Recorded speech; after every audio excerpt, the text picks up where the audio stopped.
খুব চটজলদি একটা তেহরি রেসিপি নিয়ে আসছি। যে কোনো প্রকার মাংস, আপনি গরু, মুরগি কিংবা খাসি যে কোনো একটা মাংস পছন্দ মতো নিয়ে ভালোভাবে ধুয়ে ছোট করে সাইজ করে কেটে নেবেন। তারপর এর মধ্যে টক দই, তেহরি মিক্স এবং লবণ পরিমাণ মতো, আদা রসুনের পেস্ট আর অল্প কিছু পরিমাণে সরিষার তেল দিয়ে মাংসটা ভালোভাবে কিছুক্ষণ ম্যারিনেট করে রাখতে হবে মাখিয়ে।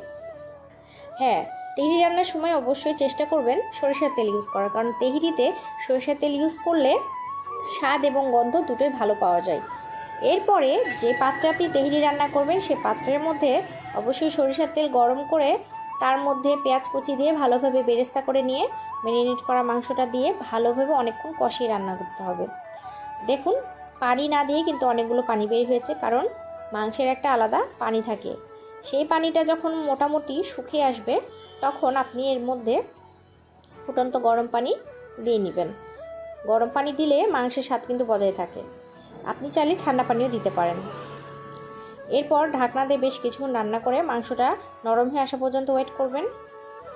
আর কিছু আলু কিউব দিয়ে নেবেন, আপনি চাইলে স্কিপ করতে পারেন। তারপর পোলার চাল ভালোভাবে ধুয়ে পানি ঝরিয়ে সেই চালটা, কয়েকটা আস্ত কাঁচামরিচ এবং আবারও কিছুটা পরিমাণে সরিষার তেল দিয়ে নিতে হবে। এরপর ভালোভাবে সবগুলো একসাথে মিক্স করে নিয়ে পরিমাণ মতো পানি কিংবা দুধ, যে কোনো ধরনের দুধ, আপনি গরুর দুধ চাইলে দিতে পারেন কিংবা গুঁড়া দুধ পানিতে ইউজ করে দিতে পারেন। পরিমাণ মতো চাল যতখানি দিয়েছেন সেই আন্দাজ করে পানি মিশিয়ে নেবেন বা দুধ দিয়ে আপনি এই উপকরণটা একসাথে মিক্স করে বাস, এরপর মৃদু আঁচে দিয়ে পুরো রেসিপিটা রান্না করে নেবেন। তারপরে এর মধ্যে পেঁয়াজ বেরেস্তা উপর দিয়ে ছিটিয়ে দিবেন। বাস, এই তো খুব চটজলদি হয়ে গেছে রেসিপিটা। চাইলে লাইক দিয়ে পাশে থাকতে পারেন।